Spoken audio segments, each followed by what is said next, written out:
Hello friends, बेटा इस video में हम बात करेंगे कुछ questions which are based on the plant tissue. Question पूछने के साथ साथ हम थोड़ा सा प्लांट टिश्यू को रिवाइज भी करेंगे।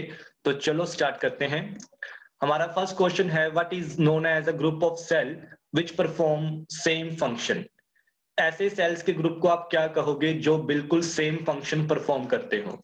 तो इसका आंसर है tissue. Question number 2, term tissue given by. But tissue जो टर्म है ये किसने दी थी?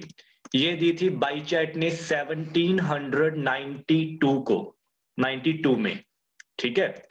Next question, study of tissue. Tissue की स्टडी को आप क्या कहोगे? This is known as the histology. But histology is made up of the combination of two words, histo and logy. Histo का मीनिंग होता है टिश्यू, लॉजी का meaning होता है स्टडी, स्टडी ऑफ टिश्यू। जैसे मान लो ना बायोलॉजी है, तो ये भी दो वर्ड्स के कॉम्बिनेशन से बना है, बायो प्लस लॉजी। बायो का मतलब क्या होगा? Living organism. लॉजी का मतलब क्या होगा? Study. So study of living organisms is known as the biology. वैसे टिश्यू टर्म किसने दी थी? टिश्यू टर्म दी थी मेयर ने 1819 में। ठीक है। टिश्यू टर्म किसने दी थी? मेयर ने 1819 में। नेक्स्ट, क्या प्लांट टिश्यू और एनिमल टिश्यू सेम होते हैं? क्या प्लांट टिश्यू और एनिमल टिश्यू सेम होते हैं? तो इसका आंसर है बिल्कुल भी नहीं। दोनों की रिक्वायरमेंट्स अलग अलग हैं। प्लांट्स एक जगह फिक्स रहते हैं, एनिमल्स मूवेबल होते हैं, वो लोकोमोशन शो करते हैं। प्लांट्स की एनर्जी रिक्वायरमेंट कम है, एनिमल्स की एनर्जी रिक्वायरमेंट ज्यादा है थोड़ा। दोनों के दोनों टिश्यू बिल्कुल भी सेम नहीं होंगे। बेटा अब हम कुछ क्वेश्चन डिस्कस करेंगे only on the plant tissue. लेकिन प्लांट टिश्यू को डिस्कस करने से पहले मैं थोड़ा सा आपको इसका ब्रीफ समझा दूं। प्लांट टिश्यू की डिवीजन दिखाई गई है आपको। प्लांट टिश्यू को आप दो पोर्शन में डिवाइड कर सकते हो, meristematic tissue and permanent tissue. Meristematic tissue का मतलब होता है जो कॉन्टिन्यूसली जिसके सेल डिवाइड करते रहेंगे, उसको क्या बोलना है आपने? मेरिस्टेमेटिक। परमानेंट का मतलब जिसके सेल डिवाइड नहीं करेंगे। ठीक है। मेरिस्टेमेटिक टिश्यू को आप आगे तीन पोर्शन में डिवाइड कर दोगे, apical meristem, lateral meristem, intercalary meristem. इनके फंक्शंस क्या क्या हैं ये हम नेक्स्ट क्वेश्चन सेशन में देखेंगे। और परमानेंट टिश्यू को आप दो पोर्शन में डिवाइड कर सकते हो, सिंपल एंड कम्प्लेक्स।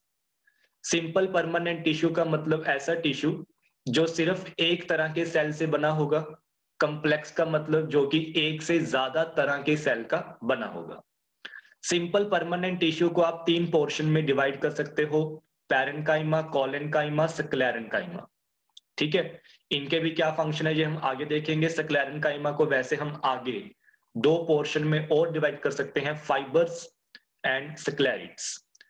इसी तरह कम्प्लेक्स परमानेंट टिश्यू को हम दो पोर्शन में डिवाइड करेंगे, जाइलम और फ्लोएम। जाइलम के आगे चार पार्ट्स होंगे, ट्रैकीड्स, वेसल, जाइलम पैरेन्काइमा, ये तो बेटा रिपीट ही हो रहा है, और last xylem fibre. Tracheid, vessel, xylem parenchyma, xylem fibre. इसी तरह फ्लोएम को आप आगे चार पोर्शन में डिवाइड कर सकते हो, sieve tubes, companion cell, phloem parenchyma, phloem fibres. ठीक है जी। बट अब हम स्टडी करेंगे इनके फंक्शंस। बट एक मिनट आपको एक बात बता दूं, जाइलम, जाइलम के चार में से तीन पार्ट होंगे डेड। ठीक है। सिर्फ एक पार्ट लिविंग होता है इसका।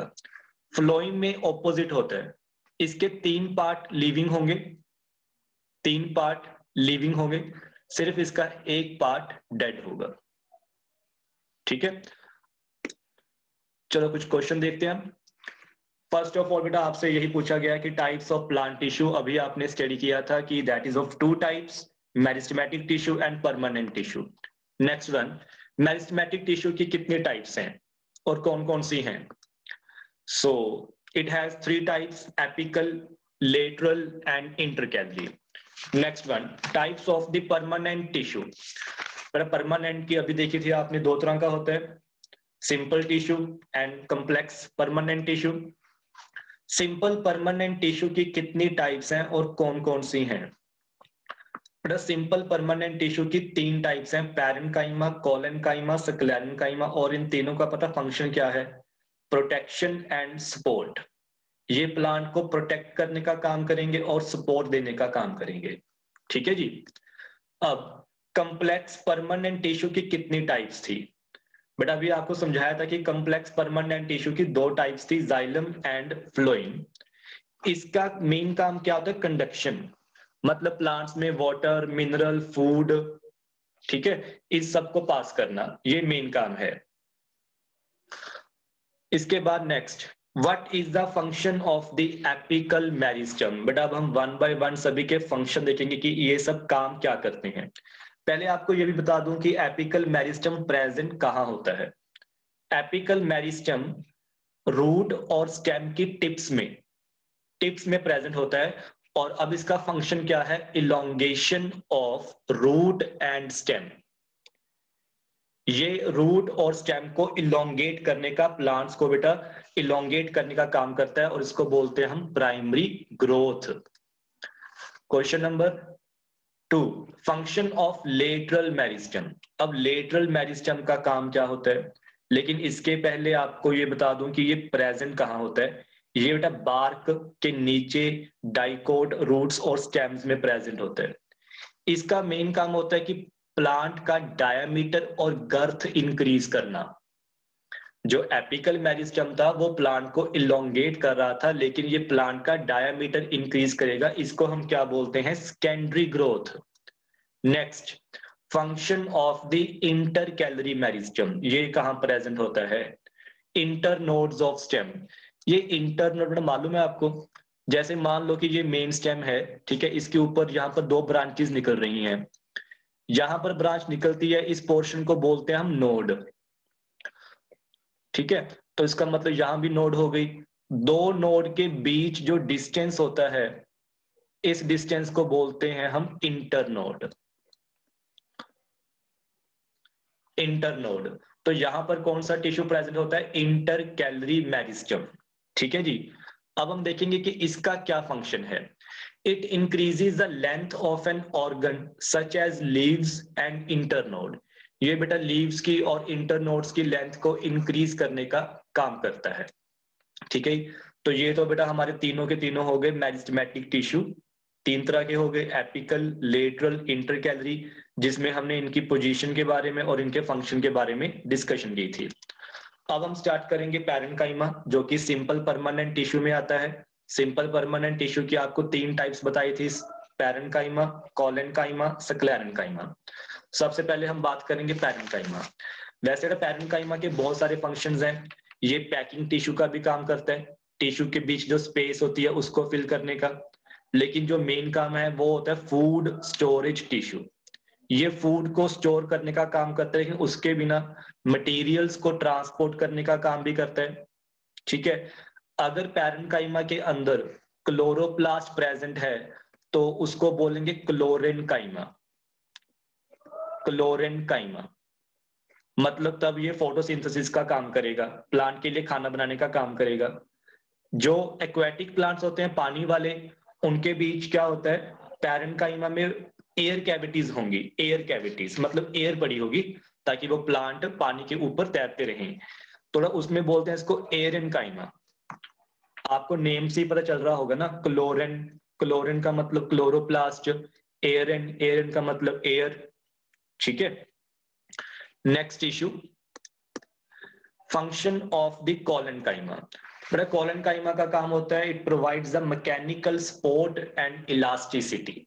ये प्लांट को सपोर्ट देने का काम करता है और उसको इलास्टिक, मतलब मान लो आपने किसी स्टेम को बेंड किया और जब आप उसे उसे छोड़ोगे तो वो वापिस स्टेम अपनी पोजीशन पर पहुंच जाएगी due to presence of the collenchyma, ठीक है। स्क्लेरेन्काइमा, इसका बड़ा मेन काम होगा मैकेनिकल एंड प्रोटेक्टिव। ये भी प्लांट को प्रोटेक्ट करने का काम करेगी। मेरी बात सुनो बेटे, पैरेन्काइमा, कोलेनकाइमा, स्क्लेरेन्काइमा। जब प्लांट छोटे होते हैं तो उनमें पैरेन्काइमा टिश्यू ज्यादा होगा, जैसे जैसे प्लांट बड़े होंगे तो उसमें कोलेनकाइमा और स्क्लेरेन्काइमा की अमाउंट इंक्रीज होगी। जैसे कि प्लांट काफी बड़ा है, काफी हार्ड है, तो उसमें डेड सेल ज्यादा होंगे, मतलब स्क्लेरेन्काइमा ज्यादा होगा, ठीक है। स्क्लेरेन्काइमा ज्यादा होगा, ओके। आपने, मैं आपसे क्वेश्चन पूछ रहा हूँ, आपने इसका आंसर ना कमेंट बॉक्स में कमेंट करना है। जो कोकोनट का हस्क होता है, कोकोनट का, वो किससे बना होता है? ठीक है, वो किससे बना होता है, आपने ये कमेंट सेक्शन में मुझे बताना है। और आपको बेटा एक बात और बता दूं, कि जो रोप्स हैं, रस्सियां हैं, वो भी इसी टिश्यू से बनती हैं, स्क्लेरेन काइमा। ठीक है जी। Next, what is the function of the xylem? बेटा जाइलम के दो काम होते हैं, transport of water and mineral. एक तो रूट से, मतलब नीचे मिट्टी से, सॉइल से पानी और मिनरल को ऊपर तक पास करना, इसको बोलते हैं हम ascent of sap. This one is known as the ascent of sap. And second is the mechanical strength. ये बेटा प्लांट को मैकेनिकल स्ट्रेंथ देने का काम करता है। ठीक है जी। तभी तो मैंने बताया था ना आपके कि इसमें इसके 4 में से 3 पार्ट डेड होंगे। अगर ज्यादा पोर्शन डेड होगा तो तभी तो वो मैकेनिकल स्ट्रेंथ देने का काम करेगा। Next is the function of phloem. इसका काम है transport of the food. Food को ट्रांसपोर्ट करना, जो प्लांट खाना बना रहे हैं उसको ट्रांसपोर्ट करना प्लांट के ऊपर, मतलब अपवर्ड डायरेक्शन में भी और डाउनवर्ड में भी। इसको बेटा हम बोलते हैं translocation. This one is known as the translocation. Xylem और फ्लोएम की ट्रांसपोर्ट में बेसिकली डिफरेंस ये है कि जाइलम की जो ट्रांसपोर्टेशन है वो सिर्फ एक डायरेक्शन में होगी, that is a unidirectional, सिर्फ नीचे से ऊपर की तरफ पानी जाएगा। लेकिन जो फ्लोइंग का बेटा काम है, जो फ्लोइंग की ट्रांसपोर्टेशन है, वो होगी बाई डायरेक्शनल। बाई डायरेक्शनल मतलब खाना नीचे भी आएगा और एज वेल एज बेटा खाना ऊपर भी जाएगा। बेटा होप सो आपको सबको अच्छे से समझ आ गया होगा, वीडियो आपको अच्छी लगी होगी। थैंक्स।